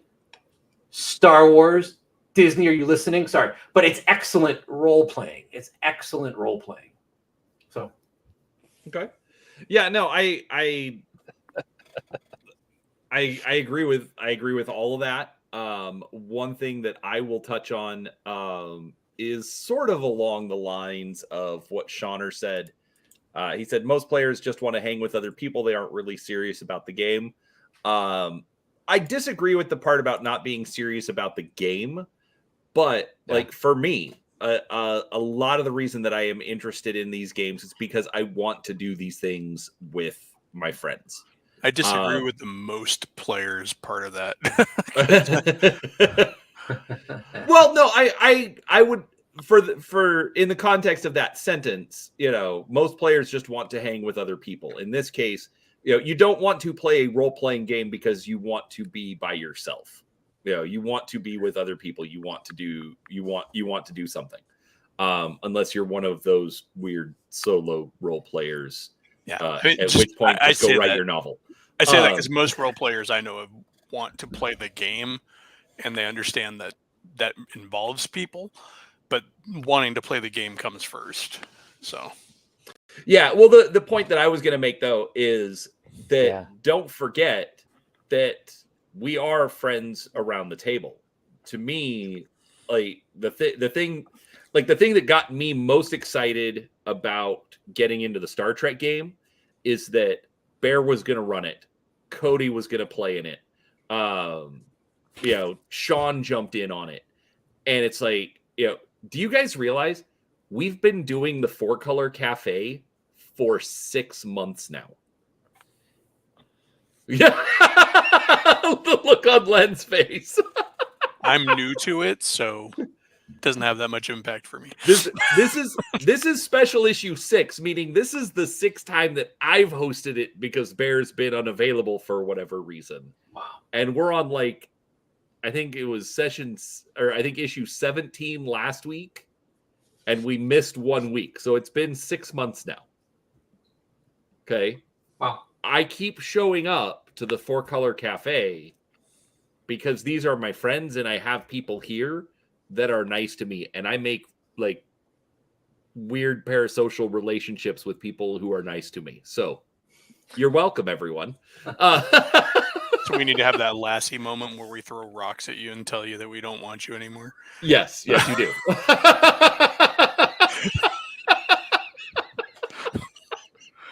Go away. But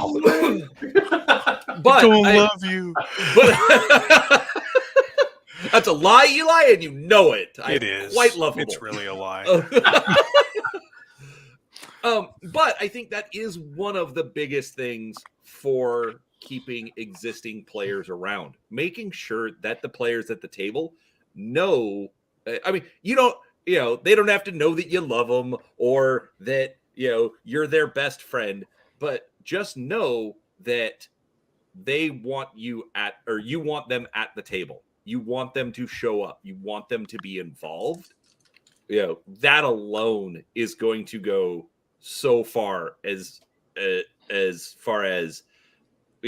keeping them coming back.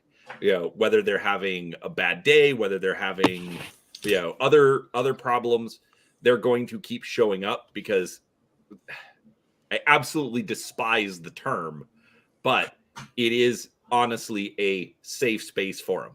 They can show up, they can be there, and hey, you know what?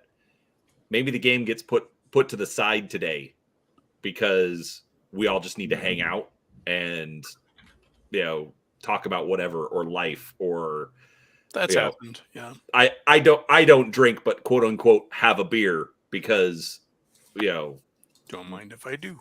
yeah. Cody and Eli drink. So that's what I would say is important as far as keeping the existing players hooked. So at this point, I don't know anything. I'm not sure what else to ask. Anything anyone wants to add or think we missed? The only thing I could think of adding to the conversation about getting players hooked is it's okay not to. I mean, it's really okay to, and as a GM, somebody who's mostly a GM, I really have to be okay with the fact that some players are going to bounce off my games. They're going to come to my game. You're not going to want to play anymore. It wasn't for them. They had a good time. I did almost a year as a paid DM for the local shop for a while, and there would be guys who'd come in and they'd play, and I'd never see them again. And it was always like, man, did I do something wrong? Or and no, they were just trying out D&D, and they had an opportunity. It was really easy insertion. They dropped their money down. They sat at the table. They got to play. They had a good time, or at least they seemed to have a good time. But they never came back. So my hope was always that they had a taste of it. They bought all the books and they went off with their friends and started their own campaigns, because that was ultimately my goal as a paid GM. Was like, can I get you to play games? But and that was why the store wanted me there. But there are those people who aren't going to bounce off the games, and the flip side of that is if you can't recognize when somebody's not having a good time and isn't hooked, it can lead to some really bad situations. I've lost a whole ass friend over gaming. He was going through some stuff. He wasn't talking to me, even though I was asking the questions. You having a good time? I was doing the active listening, and he exploded all over me like some sort of Cheeto eating Claymore, and and next thing you know, I'm a shit DM, and I never gave him anything to work with, and I've ruined his creativity, and he won't play. I've ruined D&D for him, and it all comes down to just yeah, I mean, that was a kind of an extreme situation. There was clearly a lot going on there, but like, if don't push it, don't force it. Had to deal with this when I was running games for the kids. Like, I really wanted to run games for my kids and their friends, but when they weren't into it, I had to accept that. I'm like, oh, well, it sucks. I kind of wanted to play with you kids, but Right. I wanted to just, it went from 10 to like a core group of 4, and the other 10 just, there were more important things, Animal Crossing, boys, and coffee, and whatever else, roller derby. But no, one of them was roller derby. But yeah, so yeah, be okay with not getting the person hooked is, I guess, what I'm saying as a GM. It's just, it's part of the equation. Not everybody is gonna stick to you like Velcro and be there forever until you die, rolling dice on your deathbed. But No, Eli's got a great point. Like, I've had many people come and go, for my games. Lots and lots of people. And that's fine. And I tell everybody up front, I'm like, and I've had players tell me, they're like, I've had players tell me, I didn't really enjoy the game. I'd like something more like this. And I'm like, well, that's not really what I have to offer, because this is the way I GM. This is the way I run games.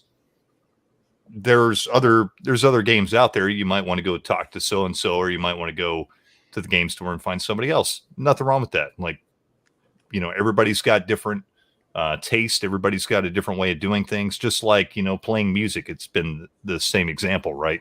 Same kind of experience. You're not always going to find, just because I can play drums and you can play guitar doesn't mean we're going to, like to play the same kind of music. You know what I mean? Like, and it's the same thing with playing role-playing games. So, and that's fine.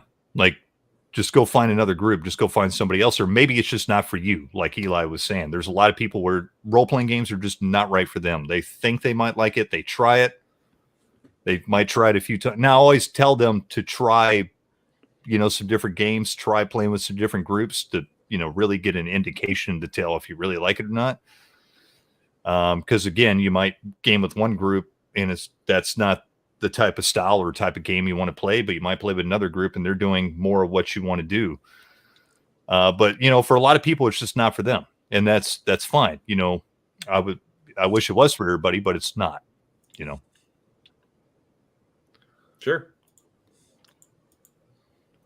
Well, I'd Anyone like else? to point on that, build off of that. I would actually, because I remember when we first started out playing, it was there was a core group of us, little basic D&D, the Red Book, and there was, I don't know, 8-10 of us or so. We were young, and we knew we were the only kids in our school that played. So it was kind of rough, even though we weren't friends before. Kind of the word got out. It's like, hey, these guys role play. They got D&D. And the moms all signed off as, well, they're not worshiping the devil, so you'll be fine. We know they're on Saturday night. And it was so stupid back at that point, but it was, we were kind of thrust together and we really weren't friends until we started playing games together. And I'm still friends with several of them. And it went to a point where all of a sudden we realized it's like, this is satisfied an itch. And now I want to do something different. And there was 3 of us that by this time we were in junior high, not quite high school. Traveler came out. And it was back in the day of, like Fortran, Fortran 40, Pascal, Cobalt, and Fortran were the big boys at the time. Man, you're old. And I got to, yeah, I know, right? And the whole point of the story is that Traveler introduced me to a completely different group of people that were absolutely fascinated with trying to create programs to do like system generation, doing star system generation. But you had to do, because this is before the Boolean loops. So these were all if then or you were doing nested loops to create these systems, blah, blah, blah, technical garbage. The unbelievable fun that we had sitting around tearing apart. I wrote a chunk of code. It was like 6,000 or 7,000 lines of COBOL, and then you'd write out your code, and it's like, all right, I think this works. Before you take it down to the compiler to do the job, you hand it to your buddy, and they're going through and they're checking your work for you to make sure, where's that? Did you drop a space? And you're looking at this on a dot matrix printer. What a pain in the ass. And it was so much fun. But it was so much fun because here was something it's a bunch of math nerds, logic nerds, and you're trying to you've got a goal. We weren't playing Traveler. We were creating programs to generate star systems. That's not role playing. It's completely specifically affiliated to Traveler, and yet it was some of the most fun that I've had in that system. And I think that's really what and to bring it back to the end point was the thing that we forget about now is that with the technology that's available and the resources that are available, it's a lot easier if you're willing to take the chance. Get up, go to a forum, find people that are inviting us. Like, hey, I'm running a game. Great, join. Do I know you? Nope. Do I know the system? Nope. Give it a try. What's the worst thing that's going to happen? You're going to have fun? Oh, darn. Don't threaten me with a good time. Or worse, right? Occasionally you meet a creeper, but only occasionally. You get some weirdos in there. It's been an interesting experience. We let you join us, Eli. There. No, but what was that?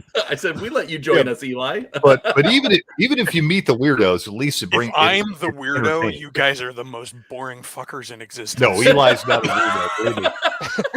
I am weird. I'm just not that weird.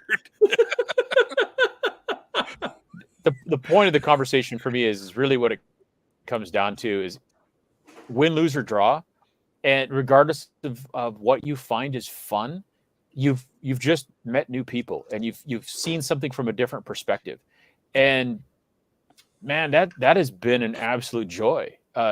In that, I'd given up quite a bit on gaming because the group over time grows smaller and smaller unless you start meeting new people, opening up that circle of friends that you're willing to game with, because really that's what gaming comes down to is these are people that are going to become friends if the sessions continue.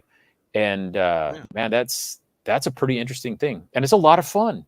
So go find an odd group, play a game that you don't necessarily like, because you're going to see something different. That's my two cents, man. Even my paid gamers, when I was doing the paid GM thing, still ended up becoming friends. Even though they're paying me to run a game, one guy comes in one day, he's like, hey, I got this extra copy of this Kickstarter. You want it? I'm like, yeah. I brought some pizza in. I'm like, okay. Next thing you know, I'm his friends on Facebook. I'm seeing pictures of his kids and him doing cool shit, and we're just talking back and forth, and that's awesome. Even after the game, even after I stopped running the games at that shop doing the professional gaming, it's still like, hey, I saw your post on such and such. That's really cool. I'm like, okay, you still made friends, you still made connections, even though they were paying me for a service.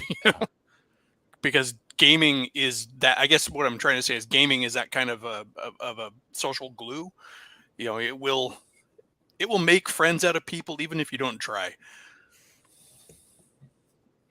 And I have a cat about to get into some trouble back there. Yeah. Please do not jump up on that. Now we're all watching the cat.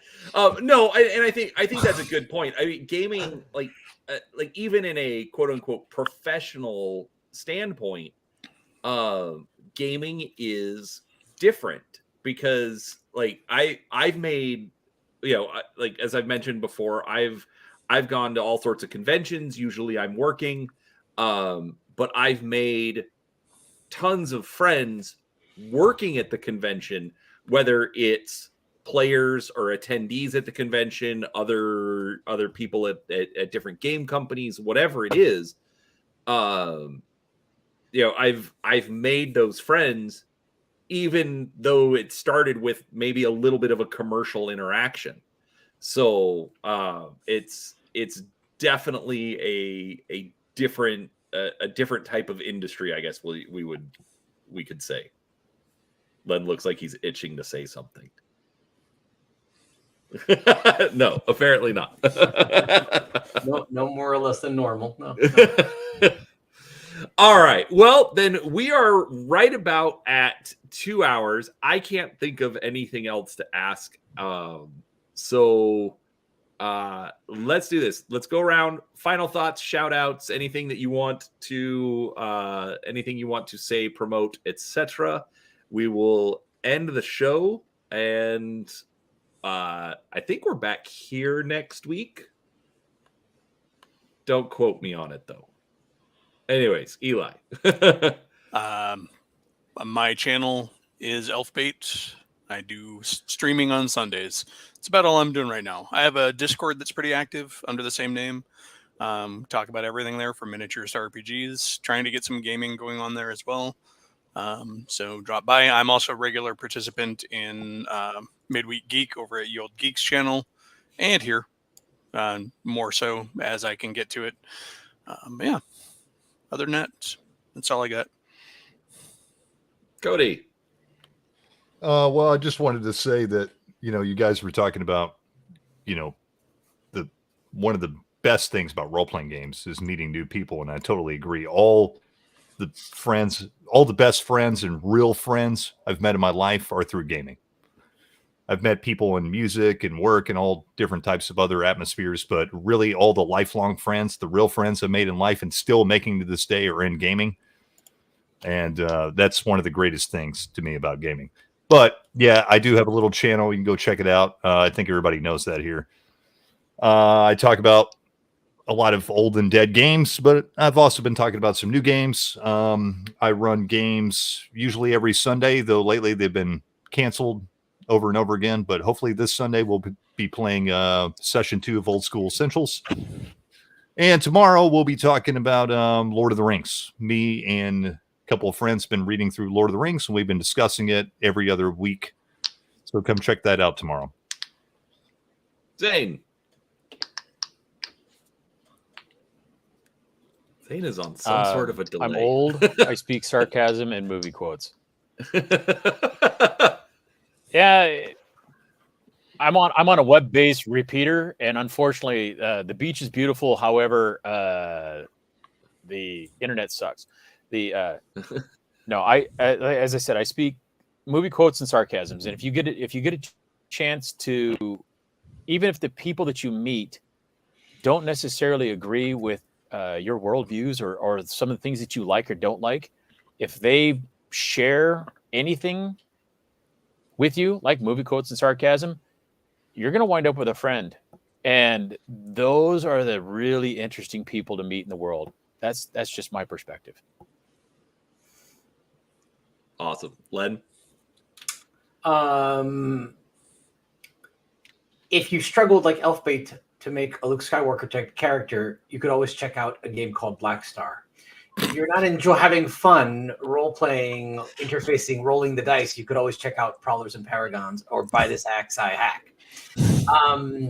It's perfectly okay if you try to introduce someone to a game and you have a good session and you have fun, and they tell you, it's just not for me. It's perfectly okay to think less of them.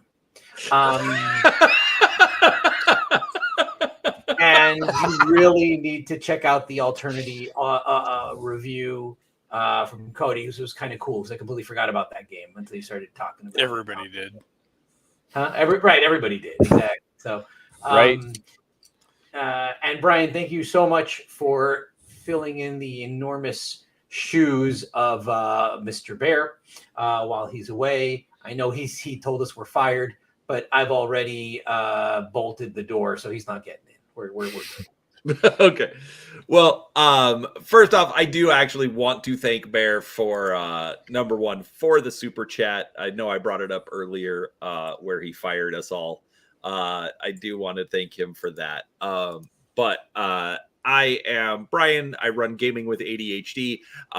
Literally, you don't know what you're going to find when you show up to my channel. It's all going to be tabletop gaming related, but it's all over the place because I'm all over the place. But honestly, just remember, these are games. We're having fun, but just remember it is going to be awesome when you make some fantastic new friends and you keep them hooked. So with that said, I'm going to go ahead. I'm going to hit the end stream button. It's going to end awkwardly at some point, but thank you so much for showing up, folks. And we will see you in the next one.